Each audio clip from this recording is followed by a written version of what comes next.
he was here last night. There might be a few additions that weren't here because I forgot to send them the link. So I have a few people mad at me, but that's nothing new. The other thing people wanted to know, I got some emails wanting to know who the heck I am. They actually said that. Who the heck are you? And because I never introduced myself. And so nothing major about me. My name is Vincent Solomon. I'm the Indigenous Ministry Developer or Urban Indigenous Ministry Developer for the Diocese of Rupert's Land. And I'm from Norway House. And my brothers and sisters live there. And just in case you didn't know, I am Native, you know. And so I had to say that because I am a very proud Cree.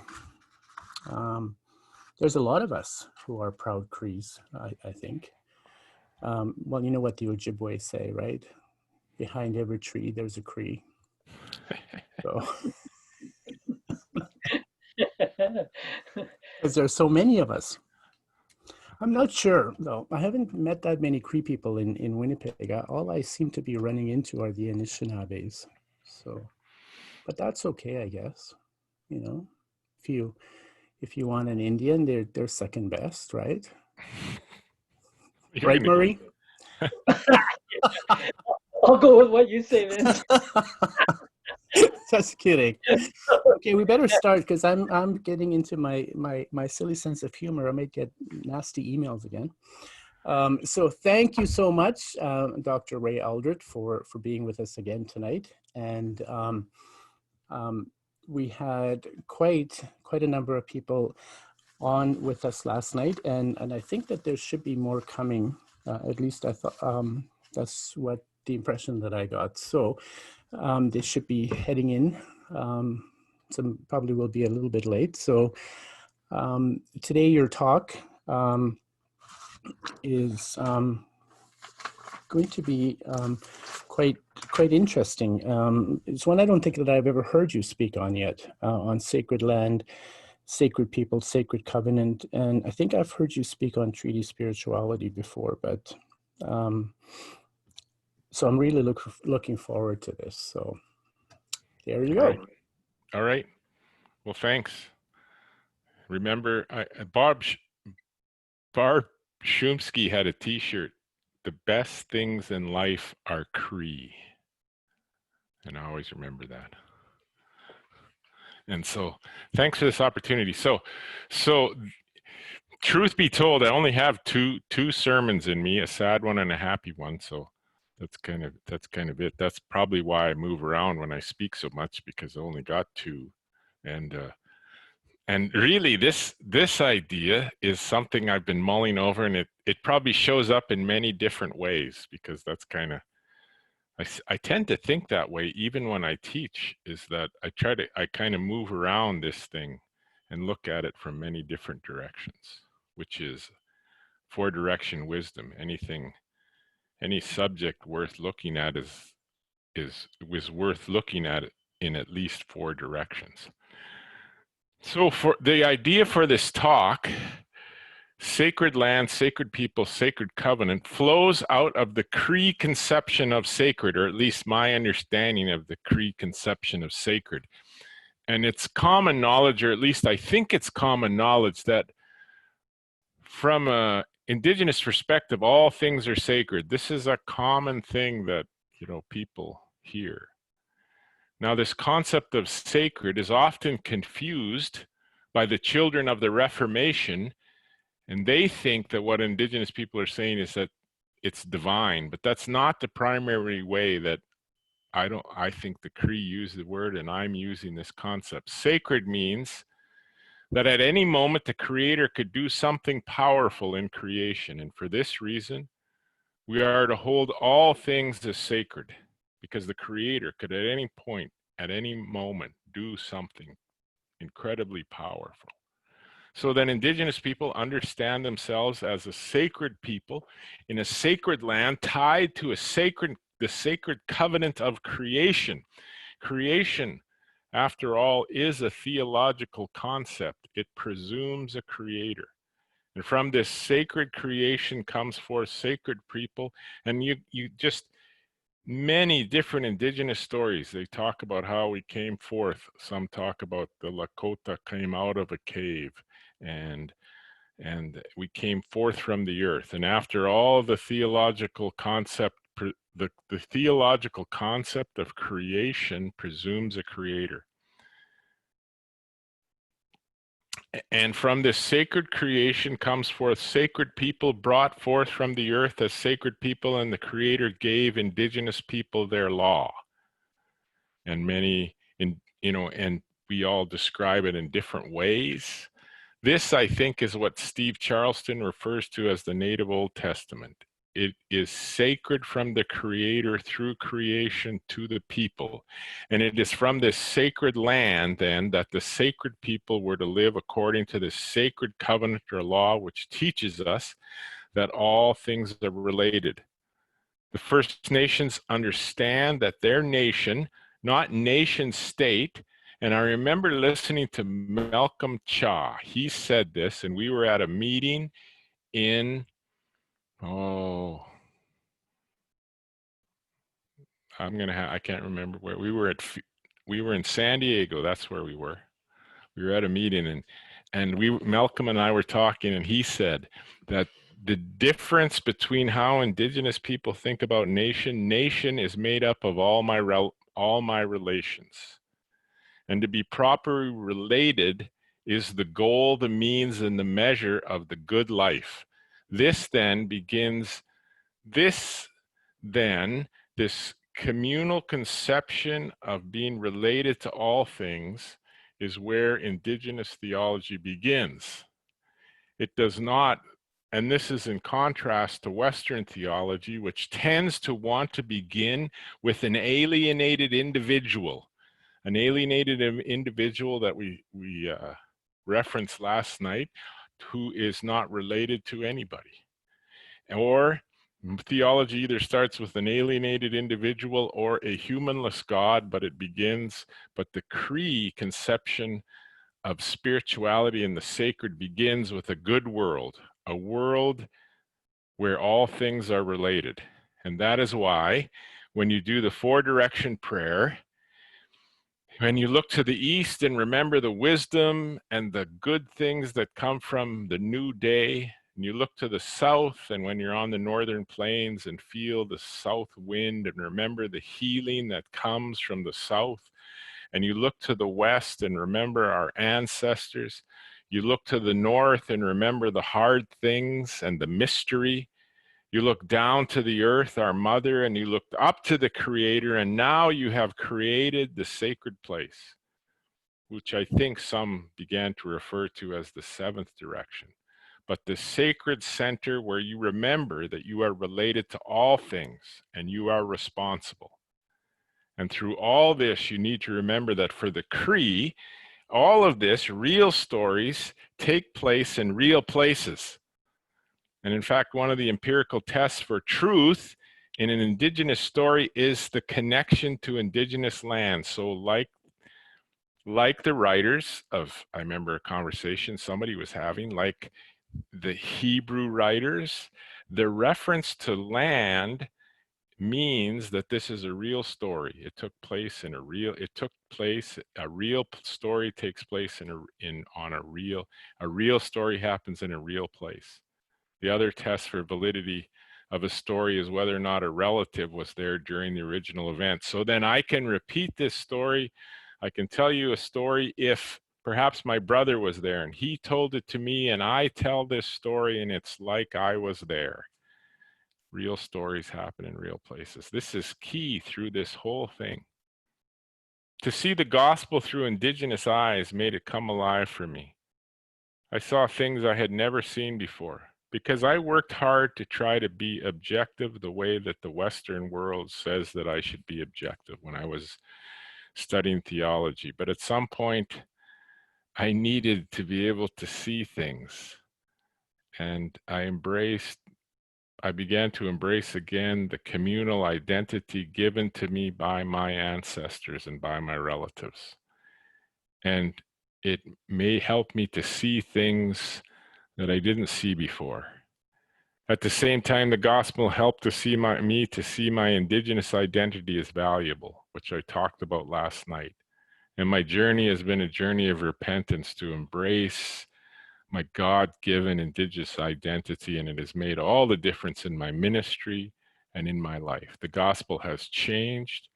The gospel changed because of the way I understood it, and it changed me, all because of my Indigenous identity. Creator was doing something powerful in my midst. So when I did my dissertation, I wanted to show that Indigenous communal identity includes land. Land was part of the family, and it is lived as a story. And this life, this communal identity, was lived as a story. The idea of this, it began with Indigenous communal identity and extends or applies to the real need in our world to find ways to share land with unnecessary violence, because I think we're always seeking to affirm the harmony that exists in a good world. And as I stated last night, land was in the center of the controversy and dispute between the Western colonial and current nation states, along with their churches and Indigenous people. This conflict was observed over 40 years ago by Charles Henry, writing about the work of the Anglican Church among Indigenous people, implies that the desire of the West to dominate the land did not fit with an Indigenous identity that saw itself as part of creation. The land was sacred, and towards this end, in the quest for proper relatedness, Indigenous people historically sought to make treaty with the other. This communal identity expressed by treaty, Indigenous nations within Canada, I thought could serve in several ways to help Canada and the Church in Canada to move towards, in one sense, embracing an Indigenous identity that would move it out of the category of always being a settler who is not supposed to be there to maybe family. Indigenous communal treaty identity provides a model or models a land-based spirituality that is always seeking to live in harmony with all things visible and invisible, physical and metaphysical. And I thought it would allow for a national narrative on this sacred land that does not vilify the other. For, the doctrine of discovery doesn't make a very good national sort of story. Second, familial connection with the land based upon reading the treaty as an Indigenous creation story could provide emotional resources to help build hope in the changing times by potentially enlarging the West's conception of identity that legitimates space for the other. And finally, as Indigenous treaty spirituality is affirmed of and affirmed by an understanding of the incarnation as real presence in the sacraments. So those are the three things I hope to show. The affirmation of the privilege of all people upon the land for a peaceful existence is one of the three principles shared with me by then Grand Chief Stan Beardy. It was in Thunder Bay, and he was explaining to me about treaty. And he said he shared three things. He said, first of all, there's the principle that all people who live upon the land should enjoy the privilege of a peaceful existence. That's what treaty was about. There was another principle, the privilege to live in connection with the land or access to the land, the privilege of living out an existence that knows a holism because of a good creation and living in a good way in a good creation. There's also the privilege to be sustained by the bounty of Mother Earth. And another aspect of treaty that I believe I received from Archbishop Mark MacDonald was the privilege to be who the Creator made us to be. For on the West Coast, I heard Patricia Vickers say it once. I believe she said it. She said, the space between us is honor and respect. And that space is maintained by protocol, by ceremony. And this space between us is the space for collaboration, for hope, for ideas to spring up that we could never achieve just by ourselves, that we need each other. This was the understanding of the law among the West Coast people. Earthiness. So these four sort of principles, and particularly the first, for a peaceful existence, was a desire for peace or harmony, or part of an earthy spirituality flowing out from the land and interpreted by Indigenous people. Earthiness has at times been a term that seemed to be motivated as part of paternalism. Steve Charlton wrote, "It has become chic to be Indian again. To know an Indian, it's romantic, earthy, creation-centered." Writing over 20 years ago, Charlton pointed out then what continues today of the appropriation of Indigenous teaching to make it say what the non-Indigenous voice desires to say. In a paper delivered by African theologian T. Tianau, he pointed out that the Western Academy, and I would say the Western activist world, looks at Indigenous people as purveyors of exotic raw data. And they believe that it is their job to take this raw data that is taken, and so it's taken by both academic, political, and religious institutions to further their own agenda. Although earthly was romantic, and at the time that people were using it, it was clearly pejorative, but I wanted to point out the irony of the statement that a people closely connected with the earth help define a spiritual way of living that is thoroughly grounded, no pun intended, or I guess the pun is intended, thoroughly grounded within the here and now. And this moves spirituality and perhaps religion out of the category of the private inner world into the public real world. Indigenous people have this earthy, land-based spirituality situated here in this land and is simply living in a good way with all my relations. This spirituality aims, as Randy Woodley has pointed out, at a harmony or shalom and a healing of relationships. This is holism that would add to the common good and could reinvigorate through proper relatedness. Indigenous conceptions of land and spirituality flowing out of a land are large enough for a conversation.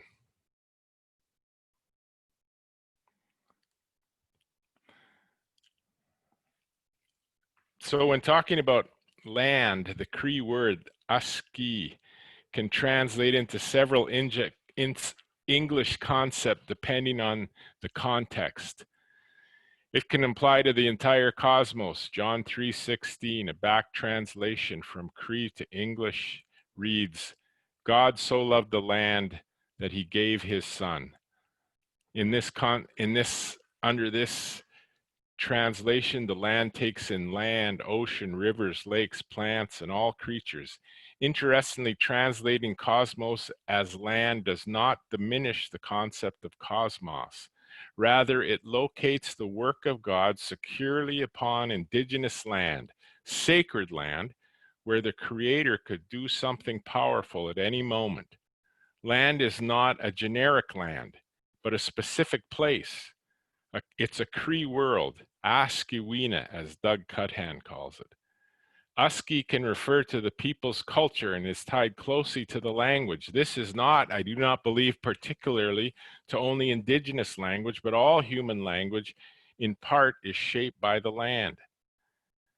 Other examples, for example, there's a long history of colonial nations seeming to trying to recreate the place they left by naming the land in North America after places left behind. Nova Scotia, New England, Caledonia are just a few examples.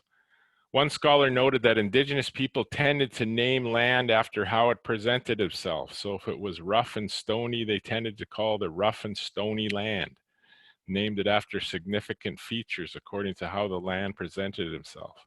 Another example is Saskatchewan, which is an anglicized version of the Cree word for swiftly flowing water. Land cannot be separated from spirituality or life. Land is sacred because at any moment, God could do something powerful. Secular is not a category that exists. For an Indigenous communal identity, and spirituality is the description of Indigenous community, and spirituality is the description of Indigenous communal life. Land includes the visible and invisible. This can be observed in several ways, and I wanted to give a couple examples. First, the practice of extending identity to include the venerated ancestors, as well as the coming generations. These persons are seen in the shared memory of the land narratives. Indigenous story and legends have a reciprocal nature. The land contains the stories of Indigenous people, and Indigenous people give voice to the story of the land.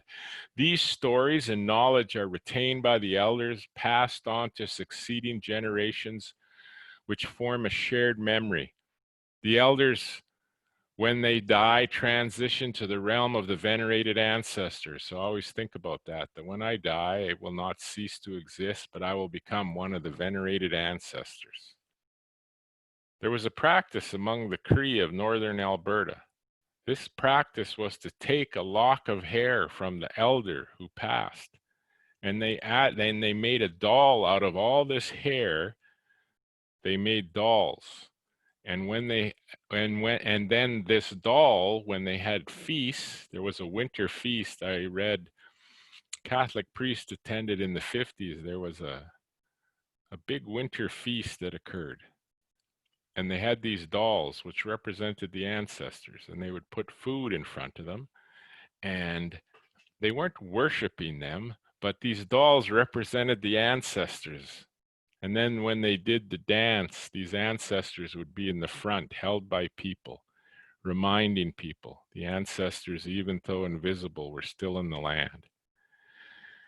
Again, this is seen in the historic treaty negotiations. The desire to make treaty with newcomers was to be observed in light of preserving a relationship with the land for future generations. So the ancestors were in the land, but the future generations were there as well. This is why we made treaty. It was a difficult, if not impossible, task to try to understand that the land was not something owned, but was a sacred gift from the Creator and a home for now, but for future generations as well. So when my ancestors signed the Treaty 8, they had me in mind. They did that so I would have a connection to the land. Living on the land meant understanding one's actions took in the past through the land and memory and stories of the elders, and included anticipation for future generation, and the present was the space for collaboration upon the land. So that's kind of part of what's going on here. I'm borrowing from Augustine's conception. He talks about, so what is time? And finally, he lands on a way to explain time that it includes memory, the past. You remember a song or a psalm, and it exists in your mind. And for me, that it exists, this is real. It's the past is real and exists in the stories, the memories of the elders, and in the stories of the elders. And at the same time, there's an anticipation of children and grandchildren, and I will teach them these stories, and I will hand on these things. And for now, there's this present, this space of collaboration where this is all happening. So in one sense, past, present, and future are all taking place at the same time. The land had a spirituality and a concept of reality that included different spiritual beings. Among the James Bay Cree, the practice of seeking an attending spirit shows the inclusion of the invisible also in the land. And I'm not speaking for or against the shaking teepee. I don't know enough about the ceremony, merely that these spirits that were present during this ceremony were considered persons. The invisible was as real as those things that could be measured with our physical senses. Again, showing that all things were full of life and had person. This is not evidence of polytheism or of more than one God. Rather, it is evidence of the complex creation envisioned by Indigenous people, all that fit under the concept of land. The idea of spirituality or sacredness or spiritual power can be captured by the Cree. One scholar said it's captured by the Cree prefix skitse. At any point, the creator could use any part of creation to sue something powerful. That means the land is sacred. It does not, however, lead to think the land is unusable, although it may become a sacred site. Sacred does not so much mean that it is set apart from profane use. It doesn't mean that it's set apart from use. It means that it is all sacred, that something powerful could take place. This way of living means that one must consider how actions impact all relationships around a person. Life is sacred and must be lived to show true spirituality, which is always seeking to preserve and heal and work towards proper relatedness on the land. And these communal understanding, however, have historically been suspect by many in Western theology. Among some of our neighbors of the South, for example, they equate any kind of communal function as socialism. Socialism was something antithetical to democracy. It was thought to undermine the rights of the individual. And again, this is in part why the residential schools and many of the policies of the Canadian government and even the Canadian churches were to push people towards seeing themselves as the solitary individual. This was not the case of an Indigenous Cree spirituality. Socialism and liberal democracy are both Western expressions of how to order society. Indigenous communal identity, while both affirmed that no one had the right to tell anyone else to do, but it also observed that, for example, the James Bay Cree, the ability to understand how their individual action impacted all their relationship, including their relationship with the land. One anthropologist goes on to say that this does not lead to chaos, but a form of society that, although decentralized concerning the government, it was decentralized concerning the government, sought the welfare of all. Living for the good of everyone all around was true spirituality. It was not so much the words, but the actions that revealed true spirituality, that the person understood that people were sacred. Incidentally,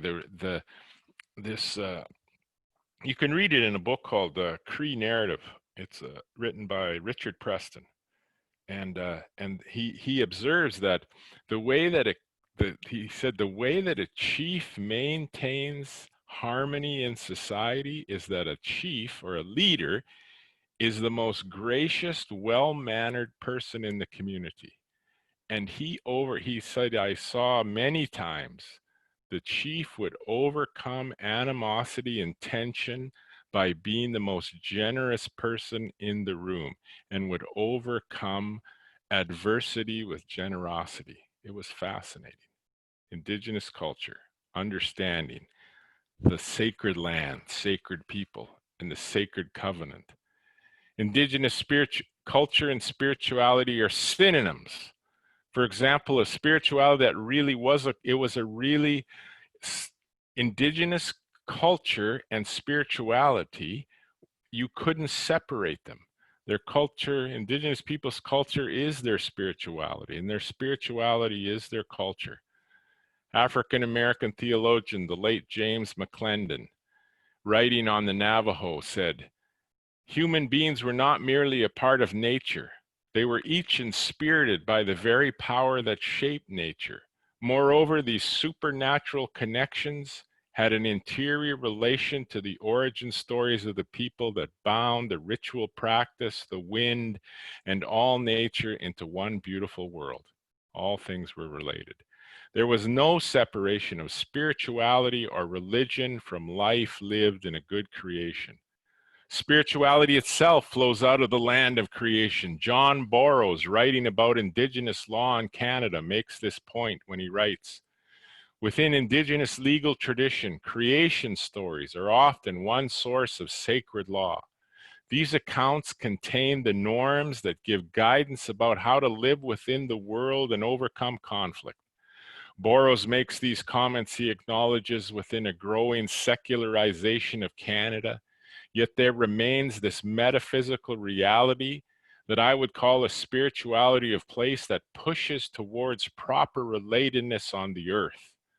This has significance, and for our topic of land, as people have tended to use language games to exclude Christian faith from the public realm, but Indigenous theological affirmation of a shared ontology within a land that includes all things means that spirituality is not out of bounds for public conversation. For at the heart of Indigenous spirituality is land, anchored in our creation stories that tell how we are connected to the earth.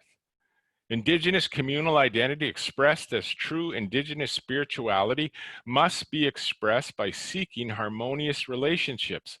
We are people who are related to the earth, and a new people who arrived wanted relationship to this land meant they must become relatives. So we must seek the harmony and connectedness seen through the good earth. This, however, did not mean and does not mean it is a harmony that amounts to an apathetic indifference or a technologically induced complacency. It is an actively expressed harmony that is lived out in seeking to affirm treaty relationships and to move toward living like relatives in the land. Enmity was overcome by becoming relatives. This can be seen in the making relatives ceremony of Lakota, in which the story of the past wrongs between the two groups, the Lakota, these wrongs were symbolically portrayed and then covered over with prayers and ceremonies so that the two people, formerly enemies, had now created a great peace. The story, so this is for many who signed the treaty, for example, Treaty 4, the spirituality in there, particularly the Dakota, they believed that the treaty had become like the making of relative ceremony. You could also look at the story of the Haudenosaunee. At times of war and violence was overcome by the teaching of the Great Peace, so that they became the Iroquois, communal pluralism. Acknowledging the hurt and pain, but then moving to console and heal the wounds of the stranger. It is also the story of Christian faith among the people of the North Coast.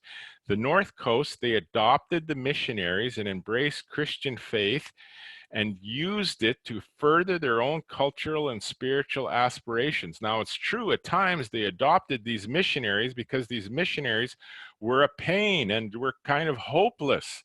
But Indigenous people thought we should adopt them as relatives so they could develop a more holistic way of living in relationship with all things.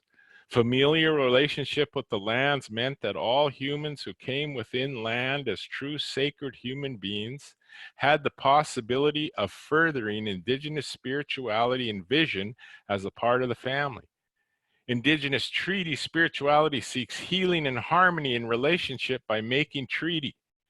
By the time that the numbered treaty process developed in Canada, Indigenous people, and at least some of those negotiating the treaty, understood treaty as a sacred covenant. The British Crown was entering into this sacred covenant and becoming like relatives. The treaty meant that the newcomers, the First Nations, would live like relatives in the land, and the Creator would make sure that they kept They would kept the harmony in their relationship, and the presence of the Creator as a witness and the one to whom all parties were under was what made the treaty sacred. Again, all the land was sacred, and all who came into the territory were understood as having a perspective that is important. The story of making treaty and the treaty itself was to be lived out as a story. In this sense, the treaty itself was to become a creation story, telling how the circle of relationship with the land came to include the newcomers. In this way, it is a part of Indigenous spirituality to understand our creation story, how we're related to the earth. And the treaty story, the story of the Crown entering into Indigenous treaty became and could be Canada's creation story. The newcomers, however, steeped in their own alienation from land, could not seem to understand this concept. Historian Arthur Ray points out the Canadian government tended to see treaty as a means of gaining land through contract, not as a covenant or as a creation story. This continues today as Canadian government approaches the treaty, calling them comprehensive land claims, and approach them with contract-like detail and miss the point of Indigenous treaty to form and maintain long-lasting relationship. As a result, there is an institutional racism that is always pressing to obliterate Indigenous relationship with land. Indigenous people, however, have resisted the notion of ceding or surrendering the land to Canada. The historic treaty process is misunderstood by most non-Indigenous Canadians. So writes Greg Polzer and Ken Coates. To quote them, Prairie First Nations understood that treaties are expressions of hope and primarily relationship. They are not dry, ossified documents, but starting points of friendship, collaborations, and respectful coexistence.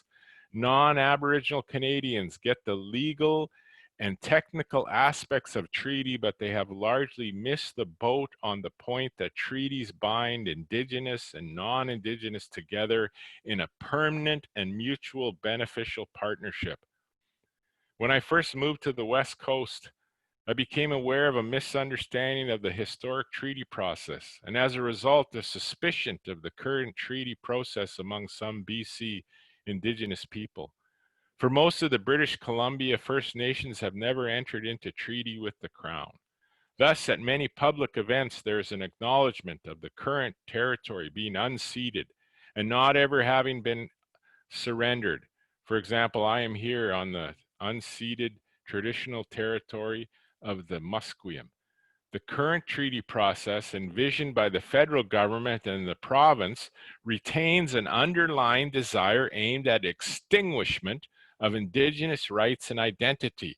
The current treaty process functions then as a form of legality, as does the Indian Act, whereby a government passes law to make legal something that is unjust and illegal. For example, the phrase in British Columbia and in the other parts that acknowledge that we are living on unceded territory is supposed to serve to remind newcomers of an historic injustice. My concern is that it could be conceived of as legitimating the unjust act of taking people's land.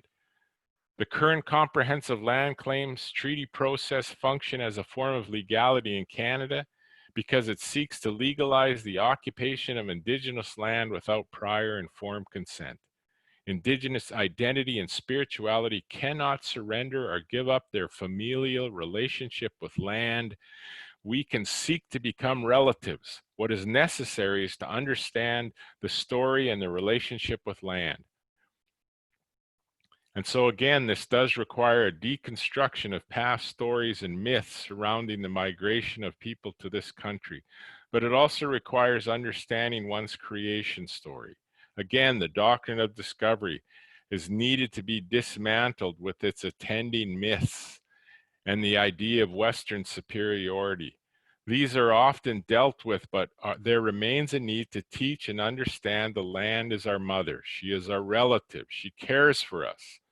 In exchange, we are responsible to affirm the right of all to have a peaceful existence, to have access to the land, to be sustained by the land, to allow us to be true human beings. And the idea of a creation story provides additional resources to make this happen.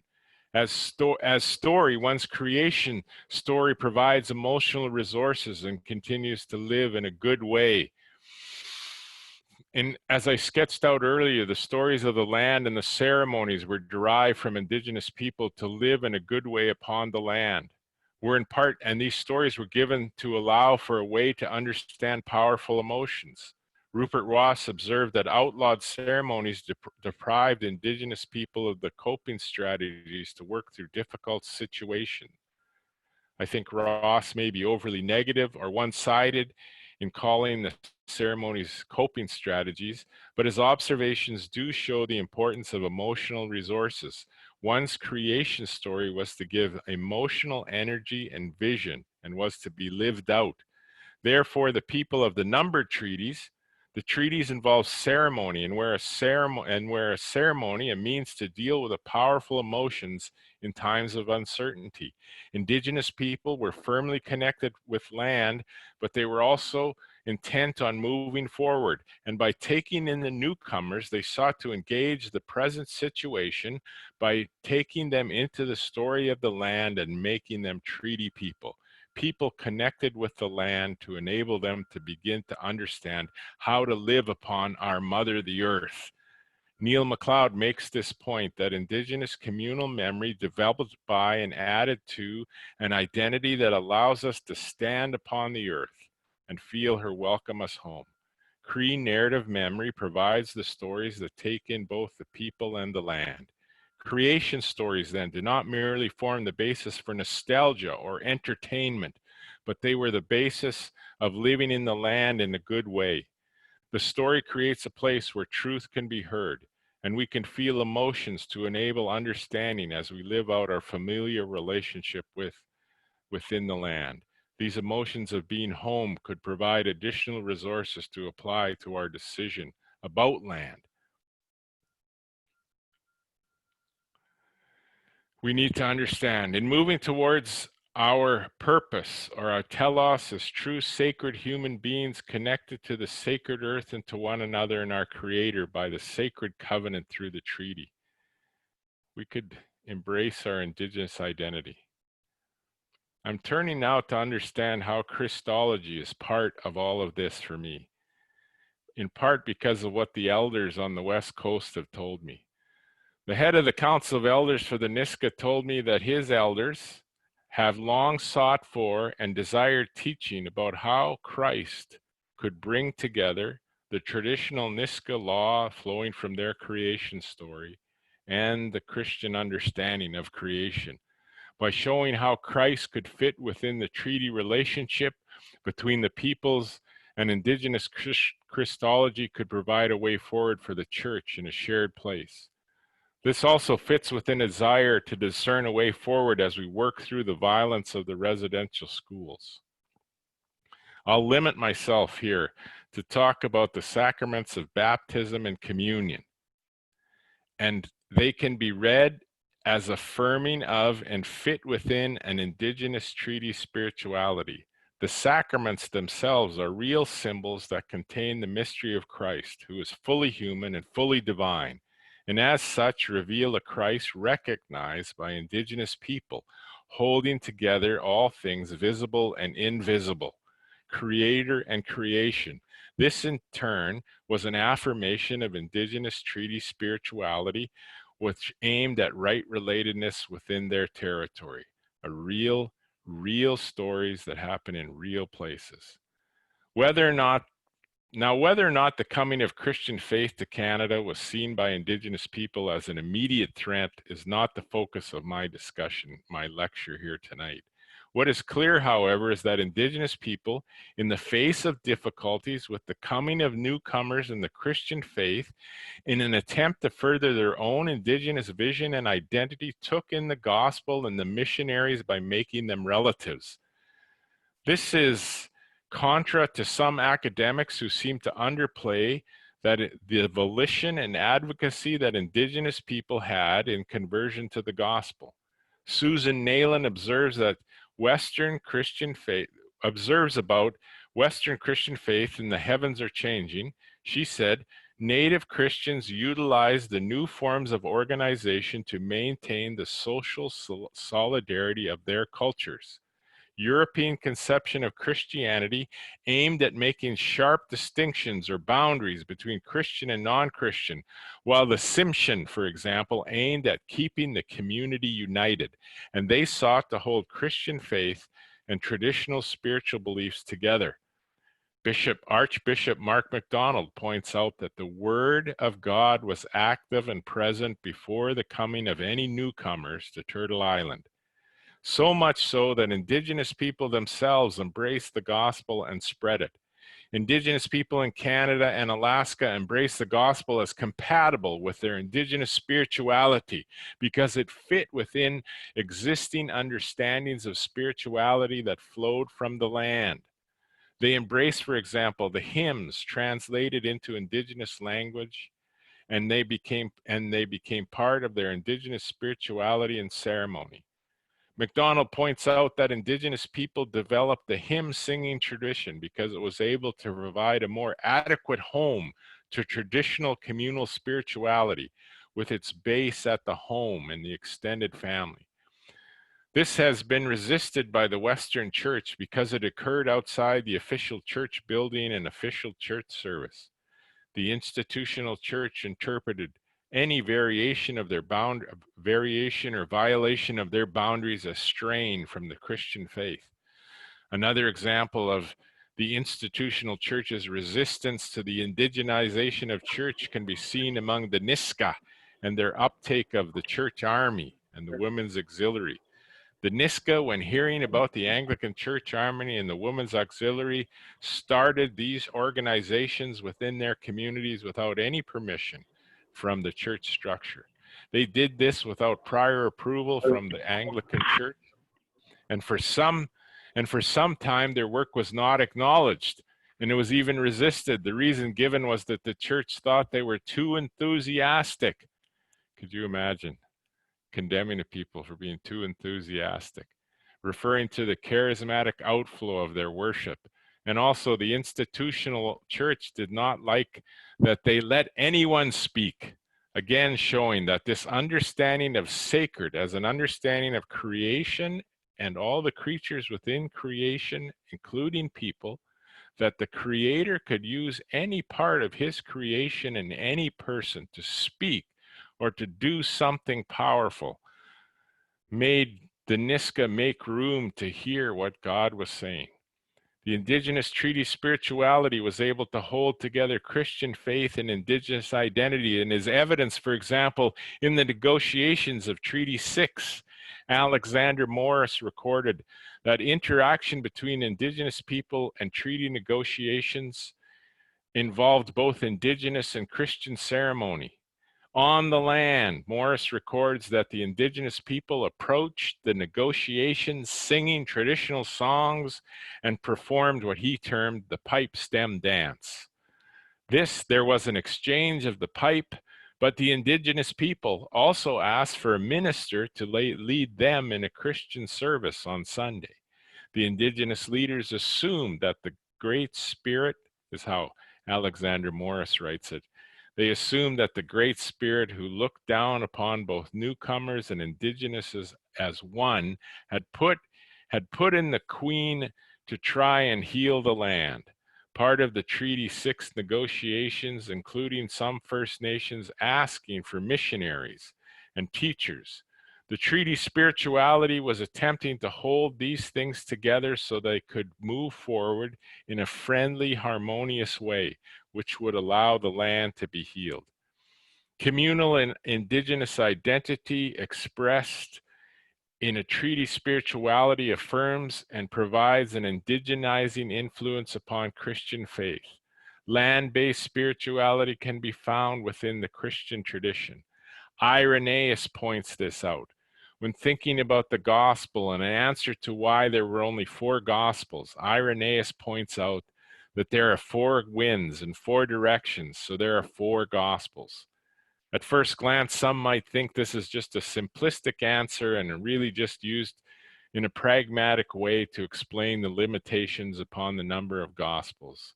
This, however, misses the genius of his response, particularly since he is responding to those who are denigrating the material world as not having eternal value. The invisible God had become visible in the incarnation, and this has affirmed the value of creation.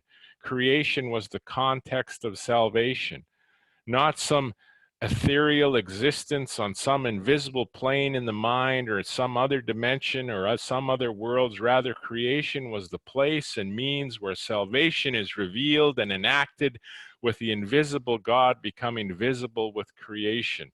There was no life apart from creation, spiritually or materially. Salvation occurred within the context of creation, rules out the idea that gospel was merely a metaphor for some metaphysical transaction or some inward feeling of dependence upon transcendent being. Irenaeus thought that since Christ was shaped by the creation, the very creation through which had come into being through Christ, then Irenaeus concluded that there must be four gospels because there are four winds in four directions. At the same time, Irenaeus doesn't preclude spirituality that includes the invisible. Christ has come in the flesh. The particularity of the incarnation of Jesus Christ being embraced by a people who understood the gospel as having been present in their own culture before the coming of the Europeans. Father Schmemann points out that for the Eastern Church, creation itself has been the place where communion with God has taken place. It is therefore sacramental. Indigenous treaty spirituality agreed, and we're specific about this incarnation. That incarnation had impact not in creation in general, but had occurred here in their territory. Indigenous people were able to express Christian faith while remaining completely traditional. The truth happens in real places.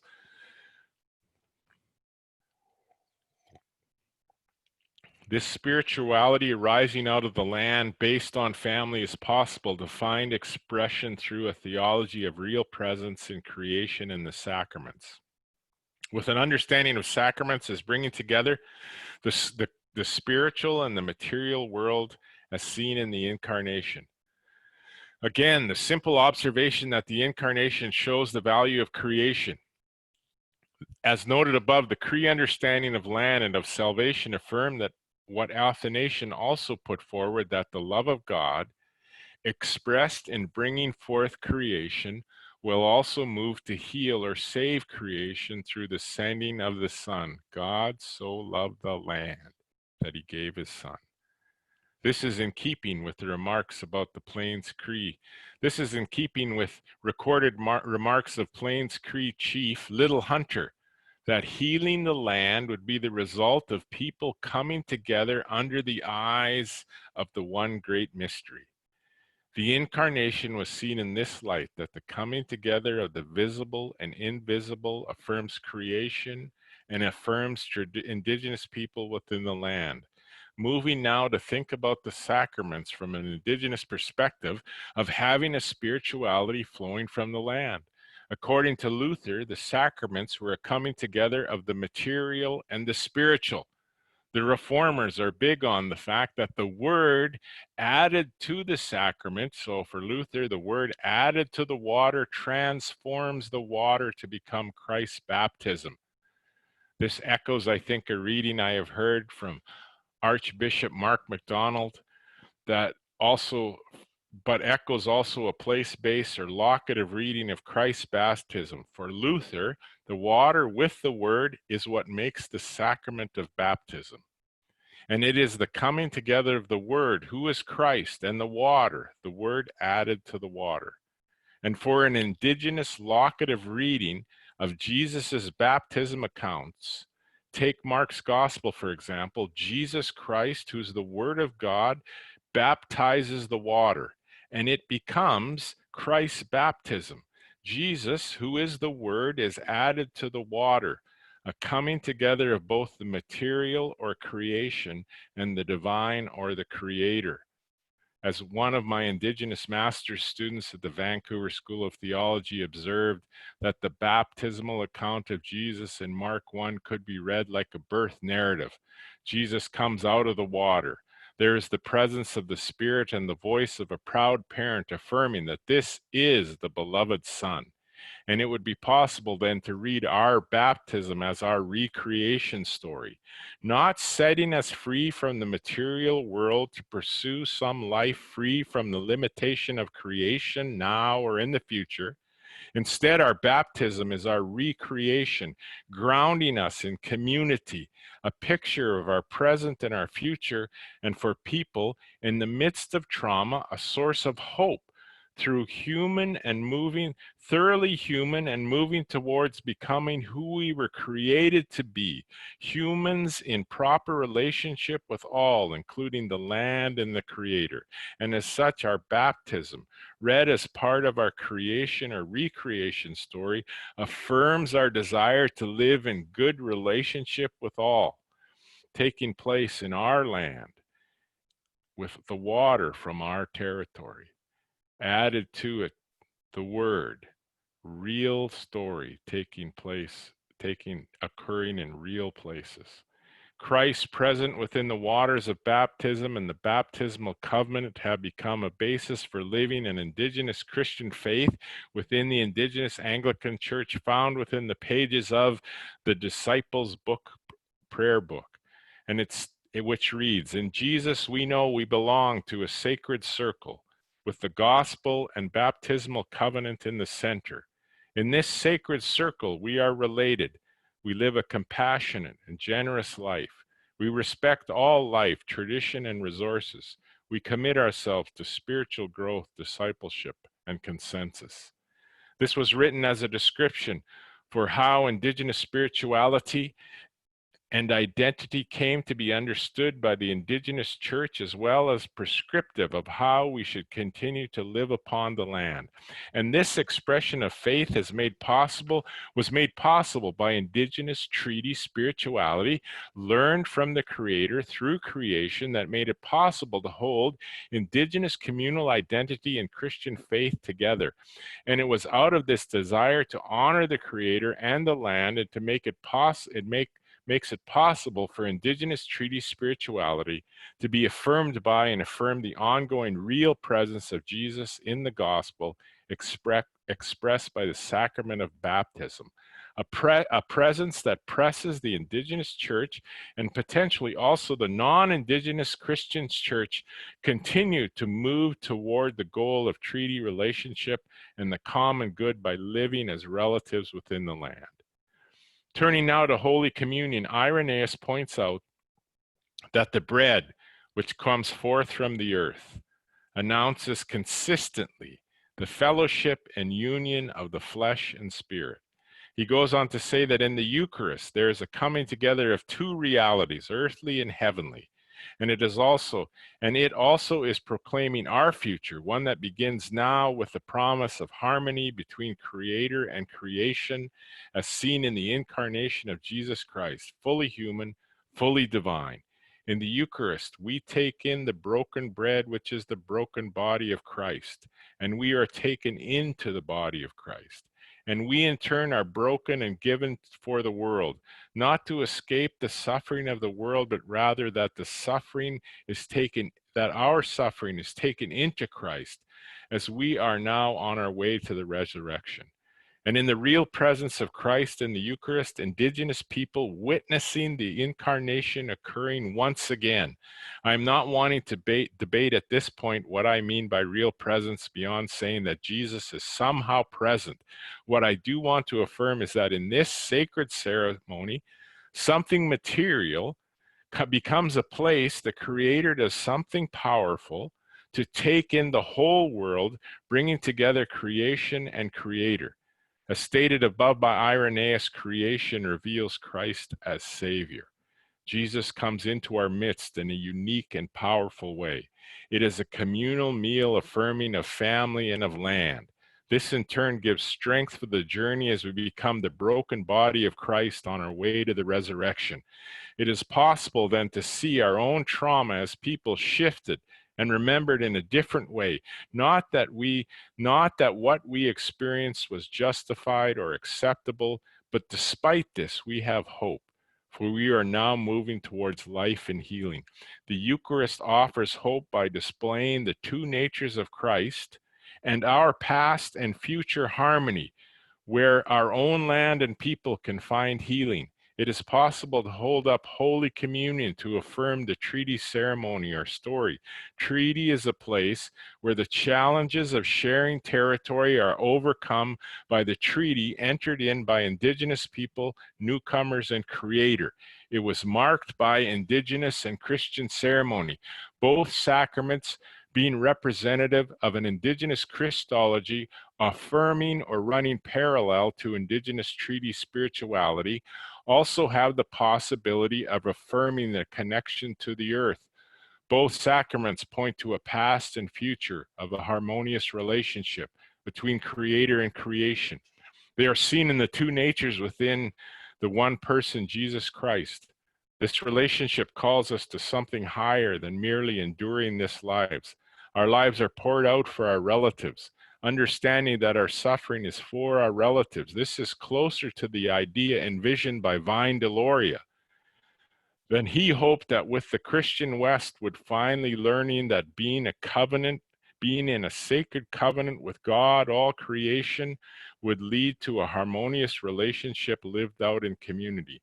Not to divide as some Christians were intent or are intent in doing, but to work towards the healing of relationships. I need to make clear that I don't know that the language of the church is translatable completely to the secular world. I understand that the preaching to the world does not look the same as preaching within the church. And I understand that the sacraments are part of the grammar of the Christian church, and as such continue to strike many outside the church as arcane ceremonies of an institution that is now in decline. I am saying, however, that within the Indigenous communal treaty spirituality, it is possible to see a people who take in the gospel expressed in the sacraments as affirming their relationship with land and others and work toward the healing of relationships with Canada. It fit within their Christian faith and within their Indigenous identity. As a former student, Niska Hubert Barton has put it, they, Christian faith and Indigenous identity, run parallel within my heart. Christian faith and Niska identity are not abstract ideas used as thought experiments. They represent who we are. This pushes us, I believe, out of the category of religious phenomenology to talk about a shared ontology or reality upon the earth, telling a real story in a real place. Communal Indigenous identity expressed as Indigenous treaty spirituality offers hope for a land some call Canada. Indigenous treaty spirituality, the sacred covenant, offers a holism that would help form and make a new national narrative that holds the land as sacred. A spirituality and identity that in true treaty fashion would acknowledge the wrongs in order to move towards reconciliation. That if we understood Indigenous treaty as a possible creation story for Canada, we would find hope as true human beings, understanding how we are all related to and in this land we call Canada. Seeking to affirm a harmony between Creator and creation seen in the sacraments, and affirming again the making of treaty to live like family within this land called Canada. Then, for example, I might be able to sing with conviction, God keep our land, a sacred land, and the coming together of sacred people through sacred covenant. This is treaty spirituality. Thank you very much.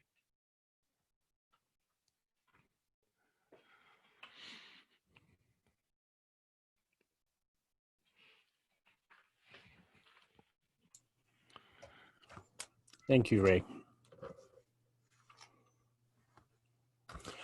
Last night we had a couple of people that were going to ask you a question. I think they're both here. Jim, is that question still burning in your heart for Ray?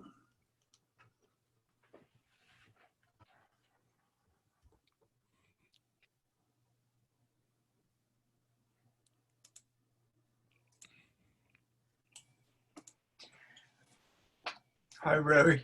Hey, Jim. Hi, Yeah. Ray. Hi. Jan and I have enjoyed listening to you again and seeing your face Oh, yeah. after a long time. Yeah. Uh, the question that we had was, how do you rebuild relationships that have been broken or bruised, and with both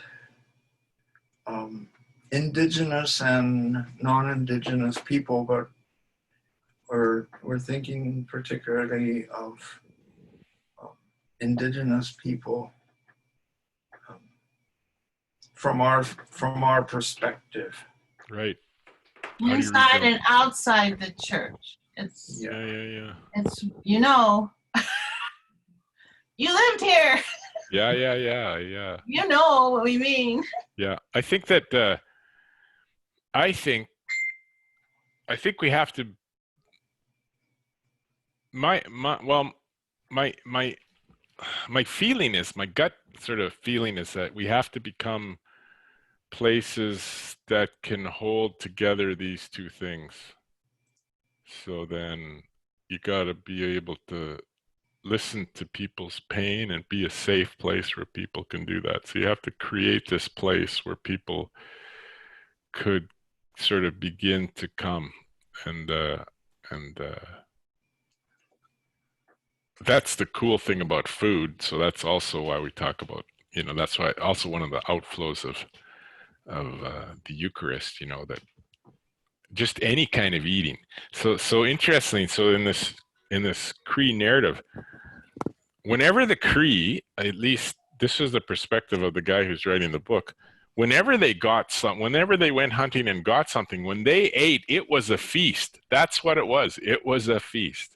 There was no just eating, like just because you have to eat. This was every meal is this opportunity to sort of break bread together. There's something sacred about it, and then try to create this place.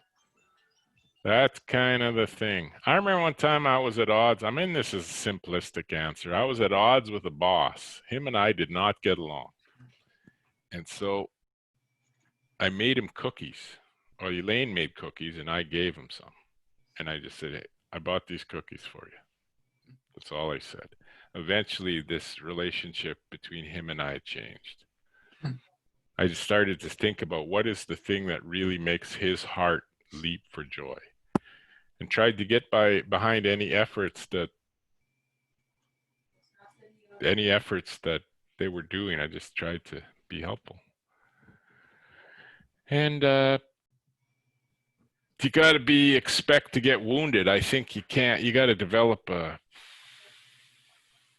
can't take it personally. That's what I found. Because when you are trying to love people who have been hurt deeply, this from experience, they tend to hurt you too. Yeah. And I know another story where, and sometimes you got to give up you just got to give it up, that there's no, just, if it's a case that you did something to offend someone, all you can do is just say, I am sorry. Yeah. And then you just got to receive whatever they have to give you. If it's anger and whatever it is, I found you got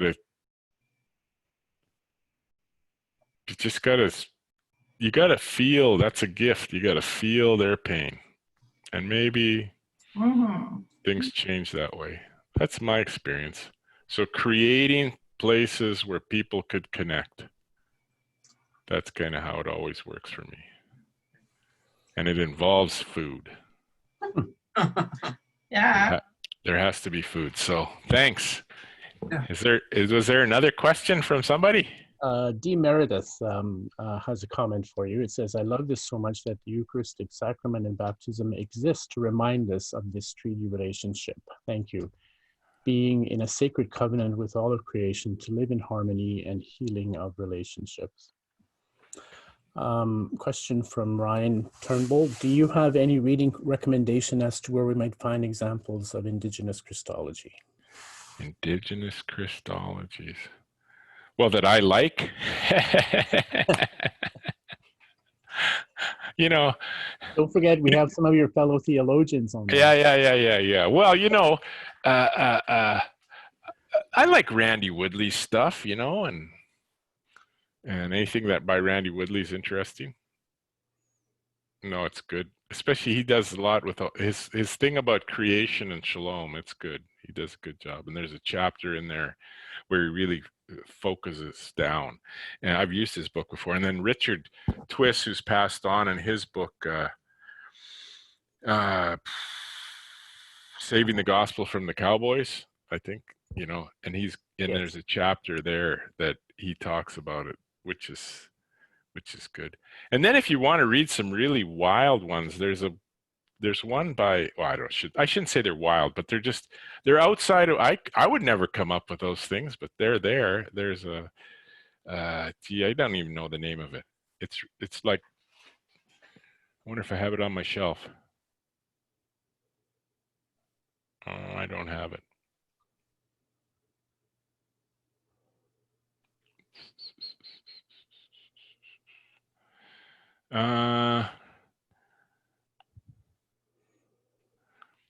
So the books I'm using in my Christology class are Karkanen. He writes a book called Christology in a variety of settings, but its weakness is he doesn't have any Indigenous Christology. But you could read like the 7 about Black Elk, the 7 sacred ceremonies of the Oglala Sioux. It's interesting because he's a Catholic, so you could read it theologically. That would be interesting, right? Yeah. And then there's Native American Theology by Tinker. Who was it? Treat, James, I think Treat is in that. No. Hermeneutic, James Treat, and Tinker. Native American Theology. There's Christology in there. You could just read their Christology. And then there's actually an older book written in the 90s called Native and Christian, and it has a bunch of essays. Oh yeah, I remember. You remember that book? Yeah. Well, it's still a good book. If you haven't read it, and it's all these writers, Adrian Jacobs is in there, telling how they hold together Christian faith and Indigenous spirituality. One of the interesting things, and I'm glad you had this conference, is because that's still what we're trying to do. We're trying to hold these two things together, Indigenous identity or spirituality, because I don't know that you can separate those things, and Christian faith. So we're trying to hold them together. And most of the theology that's been written by Indigenous people that's been the question. How do we hold these things together? How do we hold these things together? So for those who like to think, what's the next thing? You're going to have to try to anticipate, and those will be younger folks. Is that still the same question? Is that still the same question? We'll know that we've done something to shift things when the young people have a different question. Like this has been the question since at least the 70s. You know, how do we hold these things together? And so when there's another question, I wonder if I'm old now, I don't even know if I'll recognize it, but it'll be interesting. So there's a new book by Greg Stevensmith called Indigenous Faith. And Greg is a very interesting author. He talks about that there is a need to do ministry in a different way. But I don't think he really does believe that you can hold these things together, or that you really shouldn't bring these things together. Oh, yeah. He doesn't want to throw out everything, right? Right. But there are many aspects of Indigenous right. Beliefs and spirituality that he'd rather that he would rather not have within the Christian teachings. Yeah. What do you say to those kind of authors. Well, yeah, like In a that's nice way, that is. yeah. Well, that's like Warrior. I think it's Alan Warrior. He just says it can't be done. Western theology is just about doctrine, and it's just Western, and there's just no way that you can bring those things together. What I say is, well, I'm going to try. So you can get it online too if you just search my dissertation's title, and it's at the University of Toronto. Their depository of dissertations, and if you just search an alternative starting place, that's the name of an alternative starting place for an Indigenous theology. That was my dissertation. And if nothing else, you might be able to find some good books in my bibliography. So, but I just say, yeah, that's the standard. So on one level, the standard practice is and that's what and when in my talk, when I said word games, so there's the standard practice is to sort of say, oh, the Christian word game doesn't work, so let's use another one. So they think, well, anthropology is safer, or sociology, or economics, or they try to use some other language game to talk about Indigenous spirituality, or they try to frame it differently, and they just say, theology is not going to work. But I say, no, I think it's the job. Well, it's the job of a theologian to affirm three things. And I'm riffing off of George Lindbeck, and following the ancient church. So the ancient church just looked for three things. As long as these three things were present, we could have a discussion. Number one, that there is only one God. That was, that's sort of the first, that's kind of the rules of the game. There is only one God. Number two, Jesus Christ has come in the flesh. This is a real story that happened in a real place. And number three, if we can see Jesus in it, we will. So then I like any Christology by Indigenous people if they're working hard to say this is where we see Jesus. Right. And it can get all kinds of, you can get weird and wonderful. Yeah. Because there's lots of different communities who see it in lots of different ways. Right. And I think that's part of what Stephen Smith is afraid of, is this whole syncretism, right? Yep. But then I think I've heard you speak somewhere else, and I know that I've read some of Adrian Jacobs' work where he says that the church has always come in and out of syncretism. Oh yeah. That what the church has done over the years is move closer and closer towards the biblical rightness, or I suppose. Yeah. I can't think of the word. From syncretism to that state, right? And from reacting against those who have decided to syncretize the message. Yeah. Although, I don't know that you can make the gospel at home without being a little syncretistic. Yeah. You need a little syncretism in your life just to jazz things up. I can hear all the Pentecostals fainting. Well, the truth is that we all are. I mean, we're just in denial, right? Anybody who says they're not syncretistic is just in denial. Sorry about that, Jimmy. I had to say that. It has to be. So my understanding is, then the whole idea, I don't know who got the idea first, but the idea of a hermeneutic of love, or an interpretation system based on love, is that if in a love relationship, your relationship with whatever it is going to change it just because of who you are. So it's going to change. So when we interpret the Bible, it's going to change because of who we are. And as Mark MacDonald points out, he said, the more languages the Bible is translated into, the better picture we have of God, right? But that makes some people nervous. They want one interpretation expressed in different languages, but with these certain whatever they are, and so But the truth is as our relations, just because I'm different as a Cree person, is going to shape how this gospel. And I used one example, and I looked at it. If you think about it, that whole example that they use the word "uski" for cosmos. God so loved the land, and that's just that one word. Well, Yeah. that doesn't happen if you translate it. If you use English, that's not how we use it. So that's cool, and we'd only know that because it was translated into the Cree language. And the same thing happens when we translate into all these other languages. We get a better and a bigger picture of God, and I think that's cool. Yeah. And at the same time, if we're really in this love relationship with the Word, then we will be changed because of it. And it's the same in any relationship, I think. I mean, I'm using an analogy here that my wife and I have been married almost 41 years, and we have both changed because we've been in this relationship for 41 years.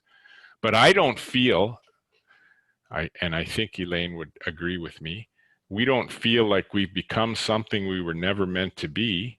We feel like we are exactly who we were created to be. That's how this feels. And I think that Indigenous people long to have the same feeling in their relationship with Christian faith, that they feel like that this has allowed them to be who they were created to be. And if it's not like that, then you wouldn't characterize that as a love relationship. And I think that happens when people sort of start to decide that they're going to be the judge over another group of people about how they're going to keep the word, which Karl Barth says is it's the ultimate sin to be self-righteous and to sit in judgment on yourself to determine that you're righteous, and then to determine if another person is righteous or unrighteous. That's just the ultimate sin, he said. And I agree with him. So. Okay. Sheila Cook, also from last night, had a question. And Sheila. I'm being greedy because I get to be with Ray in class. From last night, I just remember a comment about an author that you commented on quite a bit, Dr. Ray, and you know, the idea of rereading something with theological eyes was said, you know, I need to reread it, but theologically. And I think, like, Indigenous worldview, without being romantic about it, anything, is that we don't know any other way. Like, right. We read, we breathe, we walk, we do that theologically. And when I was, you know, first started, I was so worried about not knowing how to have my Indigenous voice. So, you know, my first year last year in school was huge, because I was researching how to have an Indigenous voice. And then I came upon Research is Ceremony by Sean Wilson. Oh, right. And oh my goodness, you know, he says, you know, I don't know you.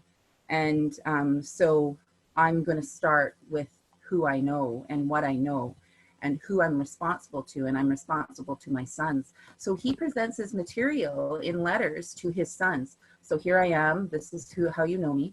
And then as you develop a relationship, he speaks to you. Now we know each other. Now I can speak to you. And now you, and what was interesting was that even Life Stages of Native Women by Kim Anderson, it's not Indigenous Christianity. Reclaiming Voice and Vision, edited by anything Mary Baptiste writes.